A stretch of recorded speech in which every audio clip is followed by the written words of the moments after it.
So whenever you're ready, go ahead. Sure. Let me share my screen. Can everybody see that? I'm seeing head shakes. Yes. So great. Yes. Sometimes 50-50. Okay, great. Thank you so much for joining me this afternoon to talk about ethical considerations for substance use disorder. These slides were taken from a presentation that Laura Lander and I did at the Addiction Training Institute conference back in June. Typically, an ethics presentation is about 3 hours long, and so I whittled down our 85 plus slides to about somewhere between 20 and 25. And so I say that just to say, obviously, what we touch on today really just scratches the surface of all there is to talk about in regards to ethical considerations for these folks. So and sort of in hindsight, what I'm seeing is it would probably be helpful for us to kind of have this particular presentation to add onto it, maybe on a quarterly basis. So the field of ethics involves developing, defending, and recommending concepts of right and wrong behavior. Ethics really deals with us human beings and looks at, the nature of individual good and the nature of social good, and then also the relationship between those two. And then the ethical motives that sort of exist for us, and how do we pursue social good, or how to accomplish what is morally right. And then in modern ethics, this really deals with recognizing what is our duty, what's our moral obligation. Thankfully, the ethical codes changes over time in response to how our society changes, how our laws change, which then affects, how our training changes and how we change. Each of us in here have our own separate professional ethics codes we're required to follow. And so it's on us to really understand, what are the principles of those ethical codes. We need to know the codes to begin with. And we also need to understand how our personal values really fall in line with the individual codes that we are all assigned to. Because sometimes what happens is your values may not necessarily align with your profession's ethics. And so then the question is, what do you do? An example, when we gave this presentation, an example was given is, let's say it's in your ethical code or your agency's code that you are not supposed to give patients money, which is a pretty standard one.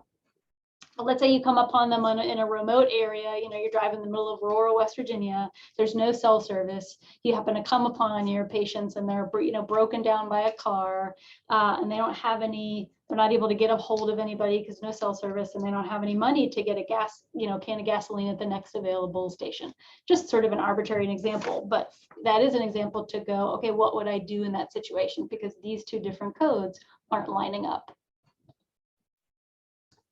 Again, there's several different ethical codes I could talk about, counseling codes, social work, psychology, etc. I'll end up referencing NADAC's code the most. NADAC is the Association of Addiction Professionals. And so it's the code that folks that have their addiction professional certification would follow. And then also peer recovery coaches follow these as well. I'll read their definition of ethics here. So ethics are generally regarded as the standards that govern the conduct of a person. Smith and Hodges defines ethics as a human reflecting self-consciously on the act of being a moral being. This implies a process of self-reflection and awareness of how to behave as a moral being. Some definitions are dictated by law, individual belief systems, religion, or really a mixture of all three. And so notice that definition implies that one has to have the capacity to be able to take that step back and really objectively practice critical thinking. And one of the aspects I find in this definition that can be challenging is that word moral, because so many things, right, the laws we abide by, our individual belief systems, our religious viewpoints, those are all going to alter what our perception about what we believe is moral. An example of that, I feel like in today's society, is abortion. And so how do we apply our assigned ethical principles and standards to our work practice? We need a foundation we sort of need a foundation to this healthy ethical practice, and we obtain that by following these 4 keys. So first, key 1 is recognizing your strengths and limitations. This really requires you to complete kind of an in-depth exploration of your baseline from a personal and a professional basis. Key 2, respecting the tiers of ethics. This requires you to understand and abide by the different entities or the different ethical tiers at play, which influence our decision-making. I'll talk about that at the next slide. Key 3 is seeking continuous learning. That's exactly what you're doing right now, right? It's the opportunity that we give ourselves to expand our knowledge base on all aspects of what it means to be a helping professional. And then key 4, making the rule. That's really about establishing that norm of behavior. So when we're in the process of making an ethical decision, we get guidance from each of these tiers on the list. So tier 1 is that federal tier. This is the highest tier. This includes federal statutes that must be carried out by all states. Tier 2 is that state level. This tier is informed by federal requirements and often includes directives on how to carry out the federal laws, as well as additional laws. Tier 3, the licensure or credentialing level, so we probably, all of us here on this call, we have mandates from our credentialing boards and professional organizations that we have to abide by. Tier 4 is the agency tier. There's going to be rules and standards in an agency's policy and procedures manual that you're expected to follow. And then tier 5 is that personal level. So each of us on the call, we have our own internal ethical codes and morals, and those are created and sort of shaped by our personality, our observations, and our experiences of life.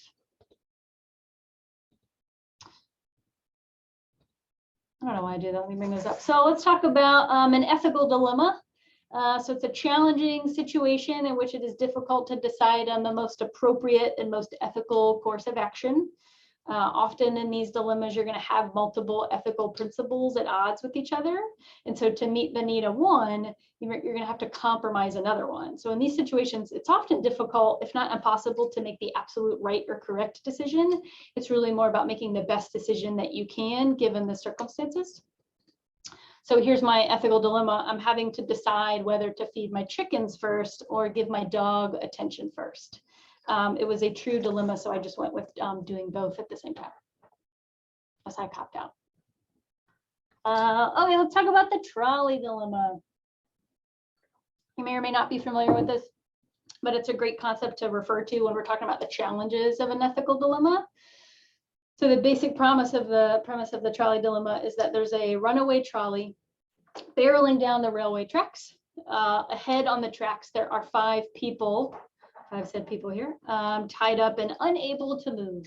The trolley is headed straight for them. You are somebody that happens to be standing off some distance in the train yard, and you're standing next to a lever.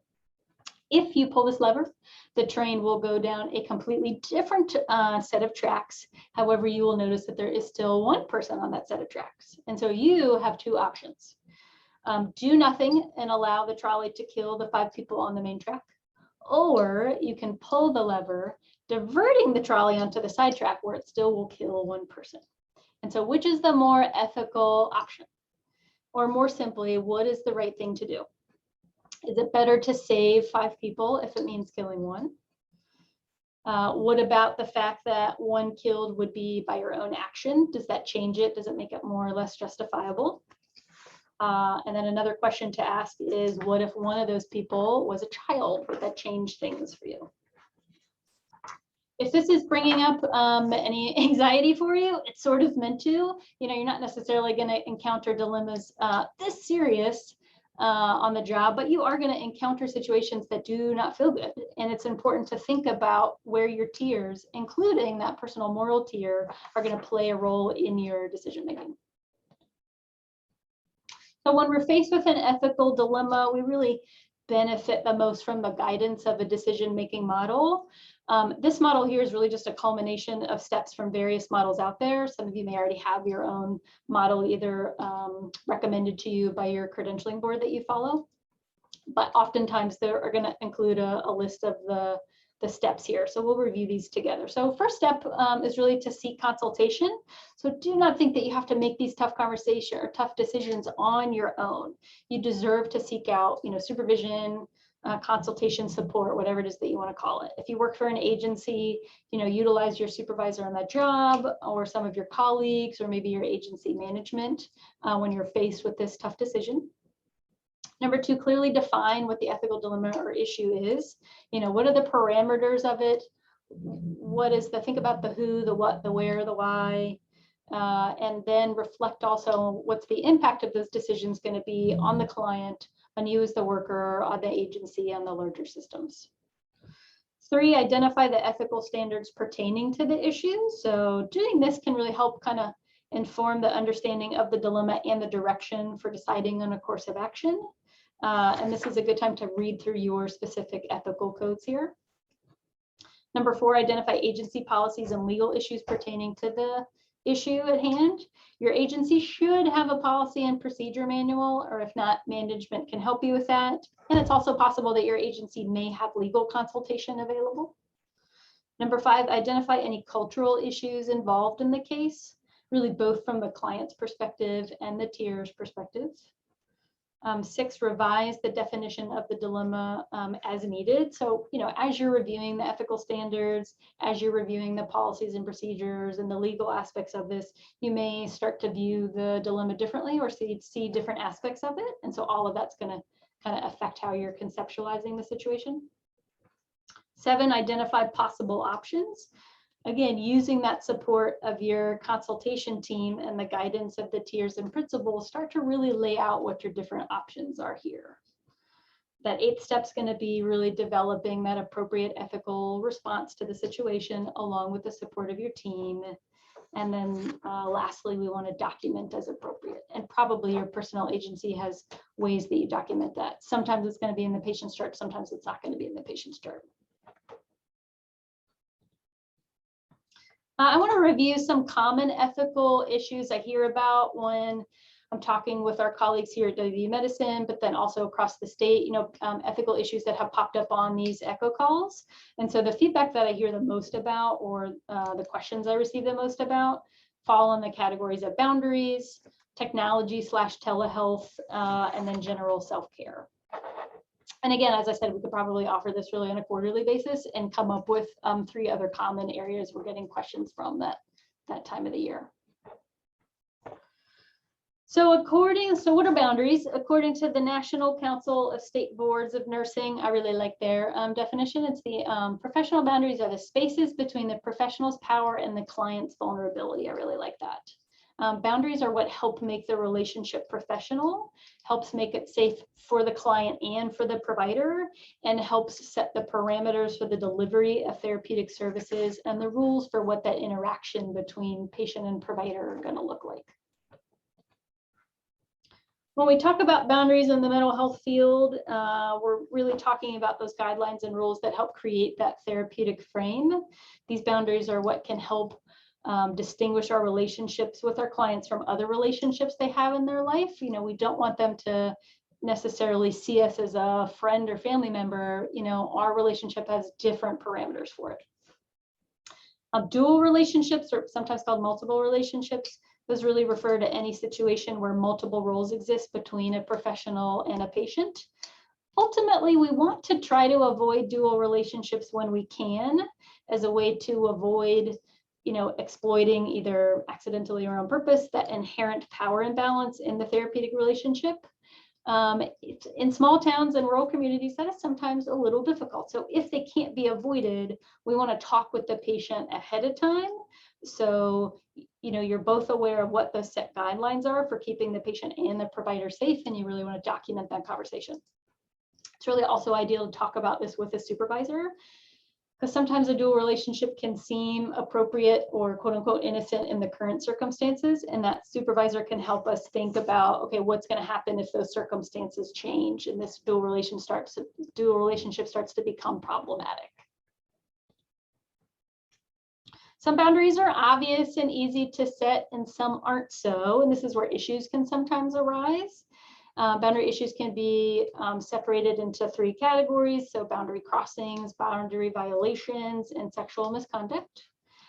Boundary crossings and violations refer to kind of any deviation from the traditional strict protocols. Boundary crossings, they can sometimes be something like, going to a wedding or a graduation or a funeral of a client. It's where we bend the code, but there's really intention behind it. It's been something that has sort of been talked about with the supervisor, and kind of it's a thoughtful reason to have that boundary crossing. we just talked about dual relationships. That can be an example of a boundary crossing. Again, I mentioned those can happen in small rural communities. For example, the spouse of a high school friend is referred to your treatment program, and you have the only gig in town. You're the only treatment program that person can attend. So again, what we want to do is acknowledge that dual relationship with that patient, check in with yourself as well as them to make sure that they are okay with you being a part of their treatment team. Boundary violation, this is engaging in a relationship that's exploitative, manipulative, deceptive. This is when we're really flat out breaking the code. And sexual misconduct is just, as you see on my slide, just says, nope, just nope. It's never, 100% never okay to happen with a current patient. Here's where it gets interesting. The different licensing boards have different rules about previous patients. So some of the codes, I believe the social work code of ethics says it's never okay to have a sexual relationship with a former client, no matter how long ago it was that you saw them. I think that's the same thing with NADAC code of ethics. The counseling code of ethics, I believe they say 5 years post, which is concerning. It should really say 0.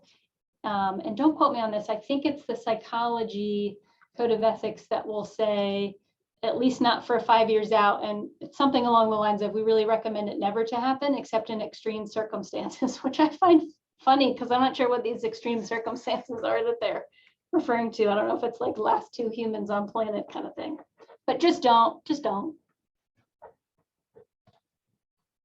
Okay, let's turn over to some technology talk. So in terms of the technology concerns I hear from folks, we can review here what the different codes say about social media and the ethical ways that we can use online resources, and then we'll finish up by talking about self-care. So all the various codes recommend that if you are going to be on social media and if you have a profile online that's sort of connected to the work that you do, let's say you work for a private practice agency, something like that, they really recommend that you have a public profile that's attached to your business, but a separate personal profile that's just for you. And so if you choose that route, what you want to do is talk with your patients ahead of time on sort of what are the instructions to use that profile. If you have a public Facebook profile connected to your private practice, you don't want your patients to message you through Facebook regarding any kind of therapeutic issues. The social work code does have a specific code that encourages you to avoid accepting requests from or engaging in any personal relationships with patients online, but it's not something that they say absolutely not, you can't. But the NADAC code does say that. That was the only one that I have found, and certainly somebody on here can correct me if they know their code says differently. But the NADAC code is the only one that says addiction professionals should not accept client or friend requests on social networking sites. I actually don't think the psychology code has any language about social media requirements. Another piece about technology I want to mention is the idea that just because we have all this information, potential personal information at our fingertips, that does not mean that we should seek it out. So I teach an Intro to Addictions course through the university, and for the most part, I love the textbook that we used. However, in the section about intakes, the author actually encourages the reader to seek out additional information about the patient online to confirm what the patient shares in the intake. And that, to me, is just a huge red flag. That is a total violation of our patient's privacy. It should really be their right to get to share or not to share parts of their story with us. And it's not up to us to be the detective and so to really determine, well, they told us they were in meetings all weekend. I'm going to just look at their Facebook page and, see if they were out tailgating at the hospital this weekend. That is not our role. That's not what we do.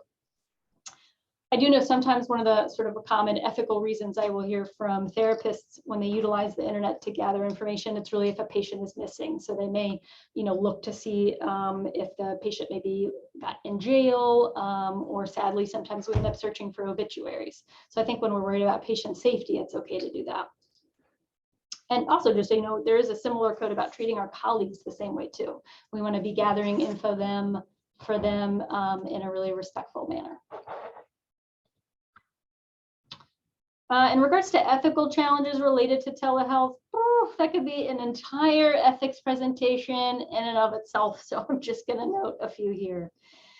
Individual therapy for all of us that have been engaging in telehealth these last few years.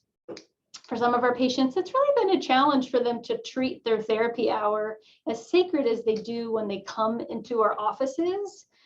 And I know for a lot of them, it's outside of their control, right? For some of them, they have all these other people at their house in a way that they used to not. They've been trying to, do virtual schooling with their kids at the same time that they're trying to be in the other room to have their own individual therapy session. It's been tough. For me, also on the flip side of that, I've had patients really try to multitask during our hour together. Not because they've had to, so I've had to have conversations with patients about, I don't really want you folding your patients or your family members' underwear during our individual therapy session. Like, this is really for you and I to connect here.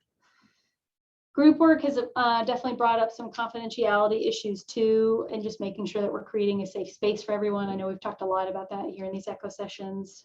And for 12-step support, when a lot of them moved to virtual, that was a great option for folks that had access to Wi-Fi and had access to devices and had privacy at home. But not everybody has those things. And for some of our folks, they ended up getting isolated from the 12-step community. Lastly, I'll just mention self-care. It is our duty to take care of our own health, mentally, physically, and spiritually. And I would say that need has really never been more present than it has been this past year. We've all had to make tough choices regarding the ways that we can honor our own health needs while honoring the needs of our clients. This is one of the reasons I'm so grateful for our helping profession community. I've really seen colleagues go up just above and beyond, checking in on each other this past year. I've read so many articles from fellow helpers about making sure that you're taking care of yourself this year, ways to increase how we can honor our needs. And so I'm so glad that I work in a profession where, I can talk about thoughts and feelings in a meeting. I know some of my other folks that work in sort of the business world, they are not able to do that. And so I'm so grateful that I was a part of this, field this past year. Just some reminders, when we're talking about ethics in exceptional circumstances, sometimes this busy year, this can feel like it's a time where we really just have the least amount of time to focus on ethics, because in times of crises, our attention is just pulled in so many different directions. For me, I like to remember ethics isn't something I have to follow. It's something that I get to follow, because ethics can help us. It reminds us of what our values are. It helps us focus on what's really most central to our profession. It helps us maintain focus on our clients, and then also all along the way reminds us of our role as advocates of justice. And then for my final message, I'll share with you some reminders. As providers, we will make mistakes because we're human. As providers, we may want to help everybody we can, but we have to accept that can't always be possible. As providers, we cannot know everything, and we can't expect ourselves to, which is why we continue our learning journey every day and relying on our colleagues, like everybody on this call. And as providers, we cannot and should not do this tough work alone. We need and deserve the support of our colleagues and our peers in the field. And then when Elizabeth sends you these slides, you'll see at the end, there's resources for counselors, for social workers, psychologists, and just general resources. Thank you so much. And those are really great resources. So I'll make sure to have them. And I just love the no, just no. That made me laugh. Nope, just no. No, Just no. I'm just seeing the comments. I would never feed my chickens to the dog. Jeremy has said, how dare you? I've maybe fed them, I fed her other things, but not the chickens. Hey, you never know. Dog to the chickens were the hungry ones. Either way, it's no. Listen, I would be more worried about that. They can get pretty vicious at times. Yeah. I think my husky would just do it without knowing. So you can't have them. You can't. He'll pretty much kill anything. Yeah. Oh yeah. Yeah. No, that was a wonderful presentation, and something I think that we don't think about often in any field, but it's intergrained. So I think sometimes we forget that it's present, but it's very important, and not just professional, but our personal lives. It's a very interesting topic and a difficult one at times to discuss. So does anybody have any questions or comments they would like to make?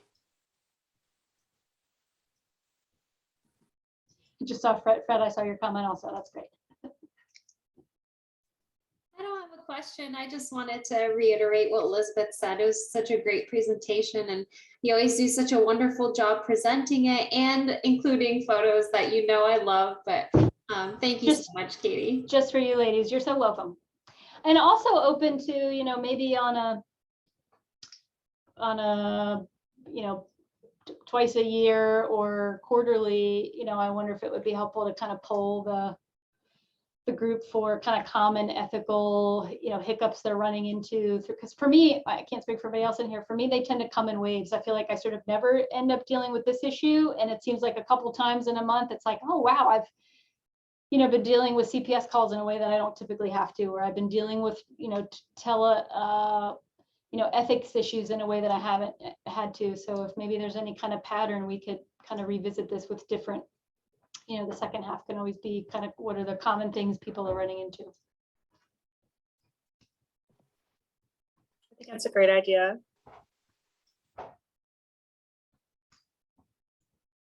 All right, what track would you guys choose? I don't know if I've ever officially. We can do a poll on that. Yeah, I don't know if I've ever officially answered the trolley dilemma for myself. That's a hard one. I think it would just depend if you know the people that are on the tracks. Yeah, that's a good point. Yeah. I just took an ethics course, so we had to do that kind of questions, but it's more with our environment and people and population versus individuals. Well, I saw you said, unmuted, those who were Derek. on- Oh, sorry. Those who were on the track, I'd rather Three Stooges stay around than Laurel and Hardy. That's just me. Oh, that's what that was for. Oh, Yeah. that's great. Oh, that's great. Derek, did you unmute? I was gonna say I'd have the people on the tracks do a vote. I mean, let's let democracy do its thing. Oh, let them vote? That's hilarious. Does anybody else have any questions or stories or difficulties they've personally had when it comes to ethics? I will say I really just can't reiterate enough that, seek out help. So, Phil West is the lead clinician for therapists here. He moves offices, but when he's here at Chestnut Ridge, he's in the office right across the hall from me. And still, I've been doing this a long time, and I will still go to him on questions that I'm pretty sure I know the direction I'm going to go in, but it just always feels good to get a second opinion. That way also, 95% of the time, Phil and I are on the same page. When I go to him, it's like he just really helped validate what my decision is. When he says, oh no, I would totally go in a different way, that helps me go, oh, I have not really probably thought through those steps enough. And I could probably benefit from going, also to, Laura, who's my supervisor next door, and really kind of go with, okay, what's the majority ruling on here? I do have one ethical question about, when patients want to tell you about other patients that they think are struggling, how do you handle that situation? Bruce, that's a great question. I know sort of the echo way of doing things is I'll throw that out to the community to see if anybody here has been faced with that and how you would deal with that. And then I'll sort of talk about how I would probably handle that. I know one thing for in-house treatment is I was always hearing that, somebody this, and this, and the first thing I had to make sure, well, no, I can't talk to you about this person, but I will look into it to see if there's something to it. But it was always first mindset of, no, I got to hold that information that I have about that person, because it's real quick to say, oh yeah, well, I've seen so-and-so said, so I had to bite my tongue on that, but I would tell them I will look into it. Yeah, good feedback, Fred. Anybody else, any other thoughts on how you've handled that, either from an inpatient or outpatient standpoint?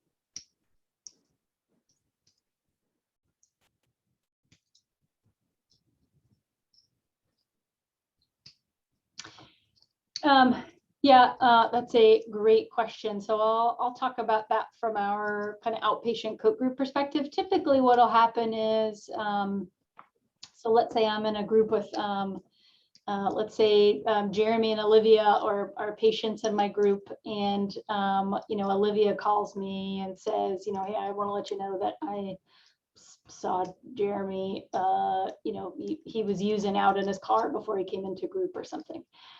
And he was wearing buffalo plaid when he was doing it.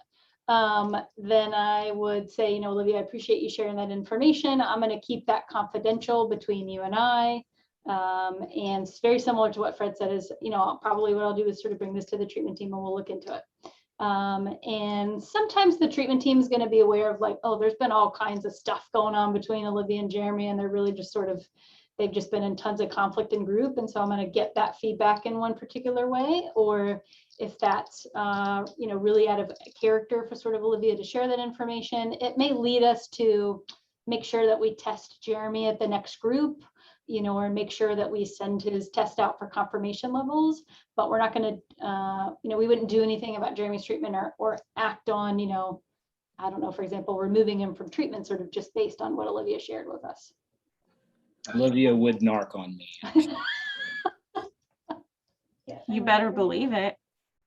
Sometimes it's a tough situation. Sometimes I'd like to share with patients, like, I just want to let you know we sort of got a report. We're concerned about you, which is why we're bringing you in for a random drug screen. The flip side of that is that potentially creates a potential safety issue for Olivia. If Jeremy knows that Olivia's been out to get him, is he going to accuse her of something? Or sometimes family members will call in and say, like, look, I don't know if you guys are testing my husband, but I want to let you know I'm pretty sure he's drinking. I fear saying, we got a report. And so that's why we're bringing you in for testing, because I don't want to put that other person in some sort of jeopardy. I don't want that person to connect 2 and 2 and go, oh, well, you must have heard that from my wife, so I'm going to retaliate. So I don't like to quote unquote keep secrets from patients. I really want to be as transparent as possible, but not if it's going to be at the risk of the safety of somebody else. I don't know if that answers your question. Thank you very much. It does help. Cool. Okay. Great question. I have a question.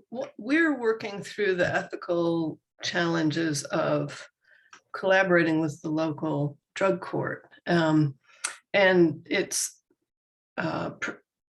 presenting in a way more challenges than I've faced in the past, for example, working with CPS or something like that, because the patients, their behavior and their everything in the MAT program is a matter of importance to the drug court and the decision that they make. But from our perspective, there's sort of a need to know still. And so I wonder if anybody has anything they could share with respect to maybe an agreement between a MAT program and the folks at a drug court who are, we feel really excited to have been invited to work with this courtroom, and I've attended their treatment team meetings about once a month since we've been involved, but it's always a little dicey. Like, what do you say? How much do you reveal about what happened today in visit? And we're real clear that things that are revealed by the patient in a counseling setting, or that personal things that are revealed are not need to know. But then there are things like, results of the drug screen, which I believe we have Amy's on here. I believe we have an agreement to share that with them. And things like, are they meeting program requirements? Is where it's gotten sticky. Have they attended their meetings? And my observation is that the treatment court team at times has been more strict than our program is, and so that's awkward. So anyway, it's an evolving relationship, but I'd be curious if people have faced that or have recommendations. Jennifer, great question and great issue to bring up. Yeah, anybody on the call working with their local drug court?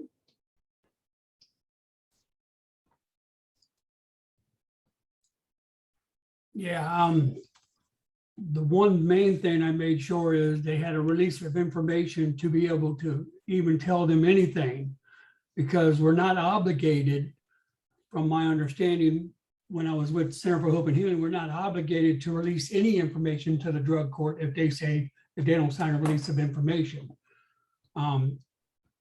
It is good to be tied in with the drug court because of you can have a positive influence towards the drug court with them, because I used to have to do a progress report to a couple drug courts that the client said yes to, because they knew that they needed this to look good on their side also.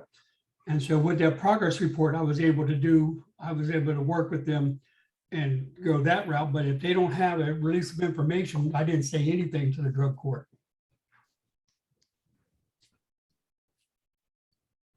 Thank you. Yes, ma'am. Thank you, Fred. That's great feedback. Derek, you look like you unmuted yourself. I did. It's not an accident. So sometimes it's good to develop a relationship with those on the drug court team, or even ask if you can integrate yourself into that team, and you can get a better understanding of what they're looking for. And then you can use that information to explain to clients, like, this is what they need from us.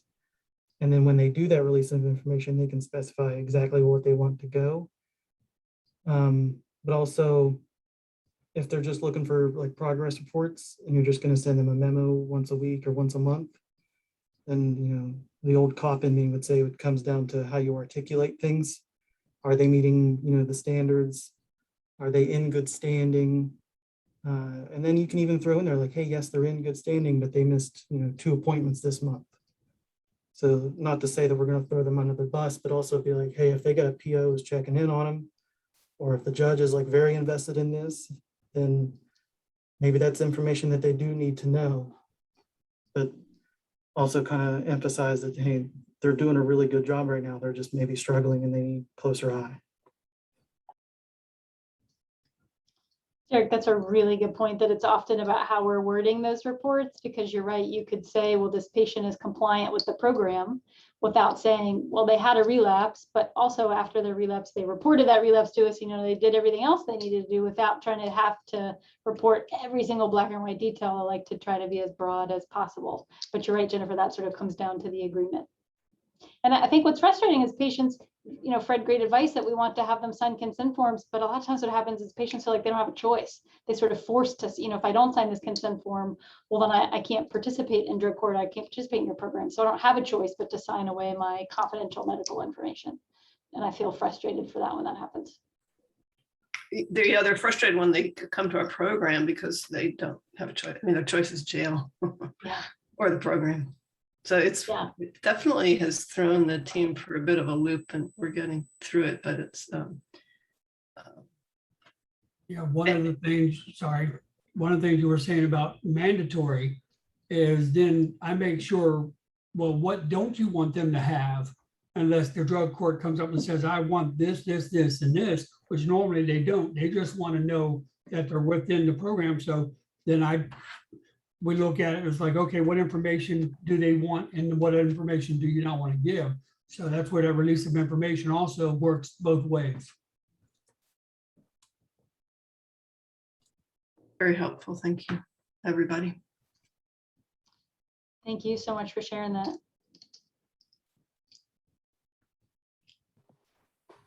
Thank you, everyone.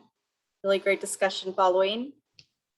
Is there anything else you would like to discuss, or comments, or anything else, Katie?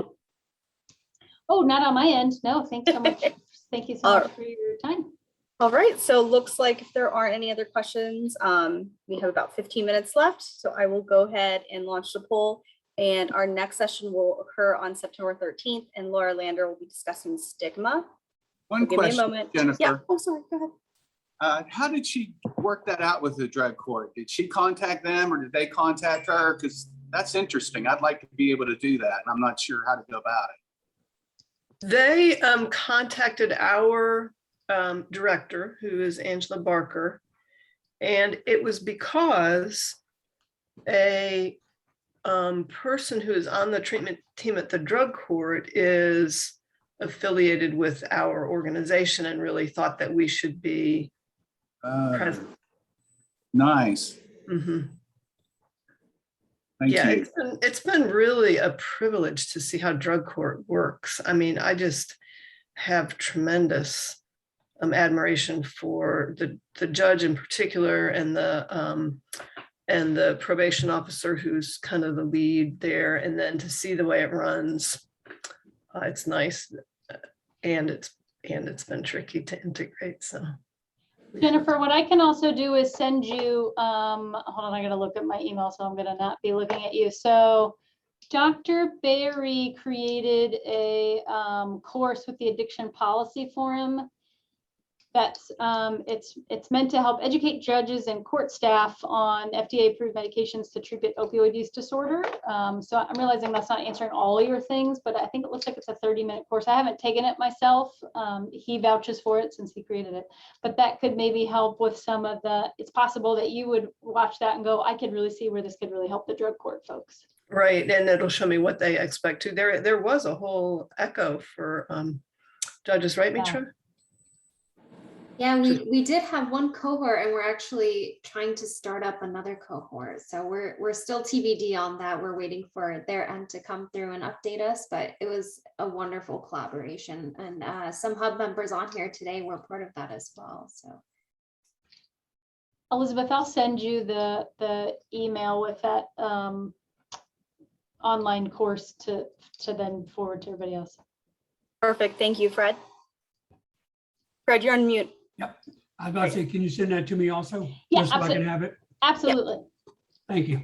I'll make sure it gets out to everybody once I receive it from Kitty, and I'll attach it to the recap. Thank you. Of Awesome. course. All right, poll time.